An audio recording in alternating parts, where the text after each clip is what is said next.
साल 1900। 51 voltage Lazaro नाम की इस लड़की की मौत रहस्यमय तरीके से हो गई थी, जिसे पुलिस भी नहीं सुलझा पाई। अपनी रिपोर्ट में इस पूरे केस में एक आत्मा को दोषी बताया। शायद ये इतिहास का ऐसा इकलौता केस है जहां खुद पुलिस ने मान लिया है कि भूत होते हैं। इस घटना पर नेटफ्लिक्स ने एक फिल्म भी बनाई है जिसका नाम है वेरोनिका। तो जानते हैं वेरोनिका फिल्म की असली कहानी, एक ऐसी फिल्म के पीछे की सच्ची घटना जिसे दुनिया की सबसे ज्यादा डरावनी फिल्म माना जाता है।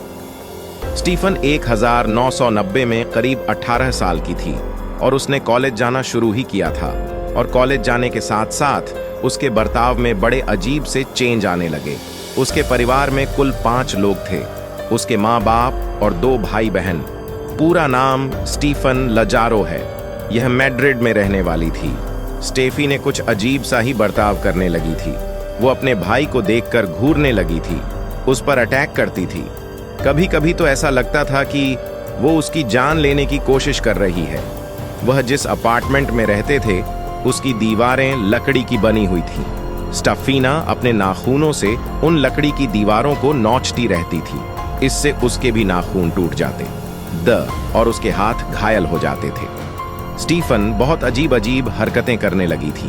वो रात में रोती थी, कभी कभी डर के उठ जाती थी, चीखती थी, तरह तरह की आवाजें निकलती थीं, और इन सब से उसका भी परिवार बहुत ज्यादा डरा हुआ था। किसी को कुछ समझ में नहीं आ रहा था कि आखिर स्टफीना के साथ हो क्या रहा है। उसके घर वालों ने कई बार उससे बात करने की कोशिश की। वो बीच में ठीक हो जाती, लेकिन फिर कुछ दिन बाद उसको वैसा ही दौरा पड़ता।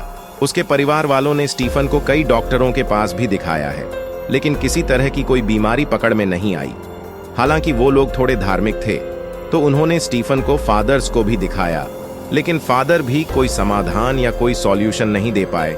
धीरे धीरे करके स्टीफन की हालत खराब होती जा रही थी। उसकी सेहत भी बहुत ज्यादा गिर चुकी थी।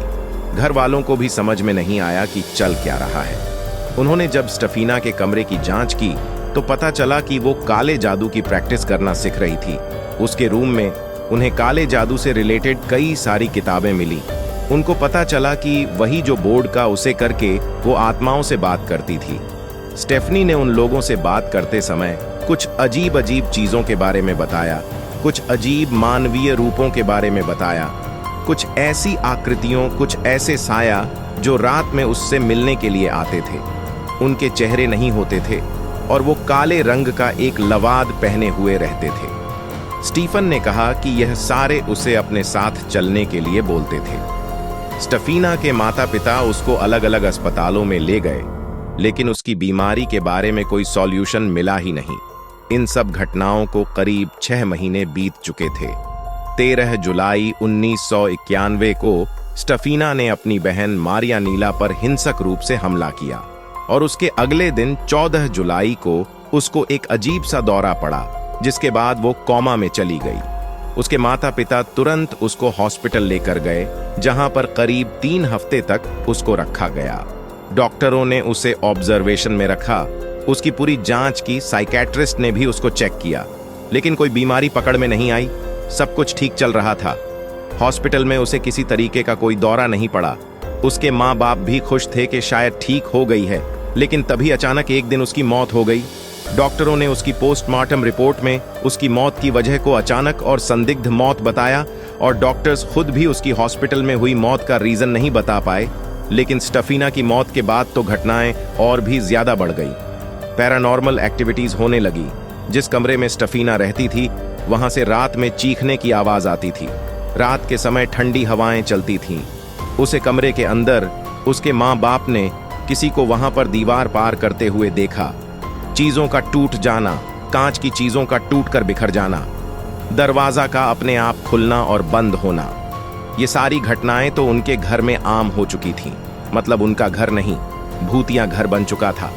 देखो, ये सारी बातें सुनने में मजेदार लगती हैं, लेकिन जब किसी के साथ होती हैं ना, तो ऐसे घर में 1 सेकंड भी रहना बहुत मुश्किल हो जाता है। लेकिन स्टफीना के पेरेंट्स काफी हिम्मत वाले थे, क्योंकि उनको कहीं ना कहीं इस बात पर विश्वास था कि ये आत्मा किसी और की नहीं बल्कि उनकी खुद की लड़की की है। स्टफीना खुद अपने घर में रह रही है और उनको कुछ बताना चाह रही है। 1 नवंबर 1993 को स्टेफिना की मृत्यु को करीब 2 साल बाद उसके लिविंग रूम में लटकी हुई उसकी तस्वीर में आग लग गई और इस स्टीफन की तस्वीर का केवल वो हिस्सा जल गया जिसमें उसका चेहरा था। अपने आप उस तस्वीर ने आग पकड़ ली और ये नज़ारा पूरे परिवार ने अपनी आंखों से देखा कि पूरी तस्वीर जली नहीं, फ्रेम में आग लगी। कांच के अंदर ही अंदर केवल स्टेफिना का चेहरा जल गया और वो तस्वीर का कुछ नहीं हुआ। हालांकि इस घटना को अभी बहुत ज्यादा साल हो चुके हैं, इसलिए इस तस्वीर की हालत भी खराब है, लेकिन उस समय इस तस्वीर का केवल चेहरा जला हुआ था, जो आप आज भी साफ साफ देख सकते हो। एक दिन रात के समय अचानक स्टीफन की बहन के ऊपर किसी अनजान सी शक्ति ने जानलेवा हमला किया, उनकी जान लेने की कोशिश की और उसके बाद स्टेफनी के परिवार को यकीन हो गया कि उनके घर में जो भी कोई घूम रहा है वो स्टीफन नहीं बल्कि कोई और ही है। उन्होंने फाइनली फिर पुलिस को बुलाया। कहानी को आगे बढ़ाने से पहले मैं आपको बता दूं कि इस समय मेरे रूम में कोई नहीं है और इस कहानी को बनाते हुए मुझे भी काफी ज्यादा डर लग रहा है, कुछ अलग ही फील हो रहा है। स्टेफिना की मौत के बाद उनके कॉलेज की एक टीचर जो कि नान थी, उन्होंने आकर बताया कि आखिर स्टेफिना कॉलेज में ऐसा क्या करती थी जिसकी वजह से उसके बिहेवियर में चेंज आ गया था। स्टेफिना के करीब 3 या 4 खास दोस्त थे, जिनमें से एक दोस्त के बॉयफ्रेंड की मौत हो गई थी। शायद उसकी बॉयफ्रेंड की मौत बाइक एक्सीडेंट में हुई थी और वो दोस्त अपने बॉयफ्रेंड से बात करना चाहती थी।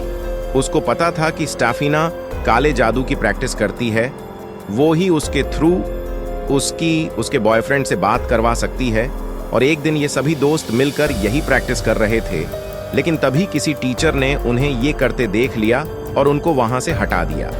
बाद में वही उस बोर्ड को तोड़ दिया, लेकिन वो जब उसे टीचर ने तोड़ा तो उसके अंदर से एक धुआं निकाला था और वो धुआं स्टीफन के शरीर के अंदर चला गया था।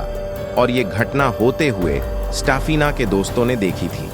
हालांकि किसी ने इस बात को इतना सीरियसली नहीं लिया था, लेकिन जब स्टेफिना की रस्माई घटनाओं की वजह से मौत हो गई तो बाद में उनकी टीचर ने आकर उनके पेरेंट को ये सारी बातें बताईं। ये सारी बातें स्टीफन के पेरेंट ने पुलिस वालों को भी बताएं। 27 नवंबर 1993 को पुलिस को बुलाने का फैसला किया गया। इंस्पेक्टर जोश नगरी और उनकी टीम रात को घर पर पहुंच गई। बारिश में उन्होंने पूरे परिवार को घर के बाहर खड़े हुए देखा।